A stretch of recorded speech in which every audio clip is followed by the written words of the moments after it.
что же им такое вот дать, чтобы им было хорошо жить? А вот вопрос, откуда взять время, если вы будете со всеми говорить только красивыми словами, у вас тут же освободится время от негатива. А ведь так просто. Мне иногда кажется, что люди просто устали.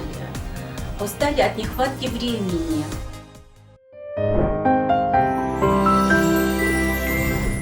Я наблюдала за людьми и думаю, а что же им такое вот дать, чтобы им было хорошо жить, чтобы они все стали счастливы.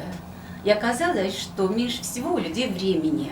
Им хочется продлить свою жизнь, им хочется радоваться этой жизни, им хочется все успевать, а жизнь становится все более подвижной, у нас уже столько возможностей, везде хочется успеть. И тогда я начала заниматься временем.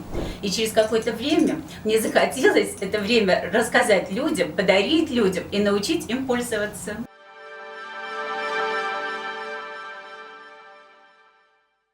Прежде всего, время живет повсюду. И чтобы его найти, надо его успеть сконденсировать. Нужно его просто собрать. А когда оно собрано, оно попадает в мозг человека. Самое мое большое открытие, видимо, заключалось в том, что происходит внутри мозга человека, почему мы существа говорящие. А если мы говорящие и начинаем говорить красивыми словами, то оказывается, мы себе улучшаем жизнь. Чем больше красивых слов мы говорим, тем легче наша жизнь становится. И когда я это заметила, я стала говорить очень много хороших слов всем подряд. И люди так расслаблялись, у них мозг расслаблялся, и в этот момент в них входило время. А вот вопрос, откуда взять время? А время все равно берется со звезд. Время берется со звезд, с Солнца, с Луны и с планет. Я сразу людям сказала, если вы будете со всеми говорить только красивыми словами, правильными, добрыми словами, у вас тут же освободится время от негатива.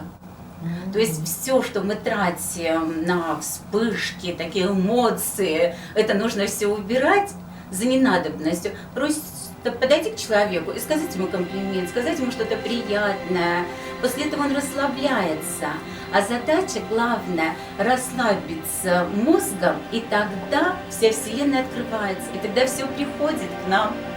Моя задача была убрать конфликты из жизни людей, потому что оказалось, что больше всего люди тратят время на конфликты. А значит, если мы уберем конфликты как таковые, а ведь так просто, вот иногда ты на кого-то обидишься, да, начинаешь злиться, ссориться, и так подумаешь, а зачем? Давай не будем. И тогда я написала следующую фразу. Живой носитель не виновен, виновна реакция на импульс несоответствия. И я всегда говорю, что каждый человек хороший, прекрасен. Просто он сейчас мог совершить поступок, который нас не устраивает. Так значит, зачем нам бороться друг с другом? Может быть, просто побороться с этим поступком, может быть, просто убрать несоответствие между нашими отношениями, и все. То есть изначально в позиции времени, что каждый человек есть уникальность, каждый человек есть сокровище. А главное это сокровище, правильно увидеть, что ли. И когда я смотрю на людей, я у них нахожу только самое лучшее. И если в этом человеке есть, хотя бы маленькая капелька лучшего, вот я всегда там. А все остальное постепенно отслоится.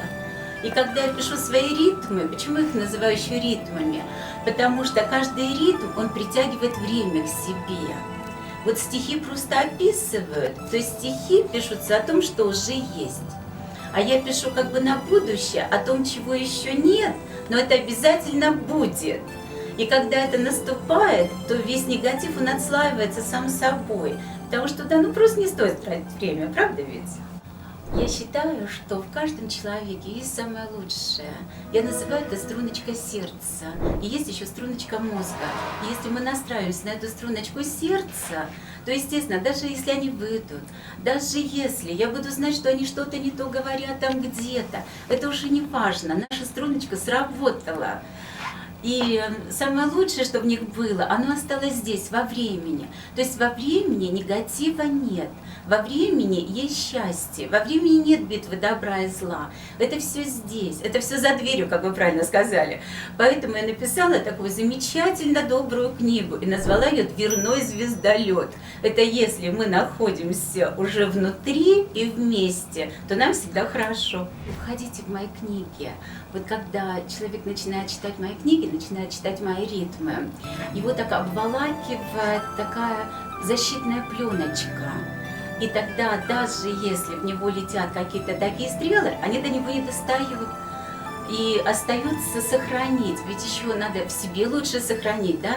Ведь не только в других видеть лучше, еще в себе уметь сохранить. Это, пожалуй, даже сложнее, когда видишь вокруг, конечно, вот всю эту жизнь в этой суете.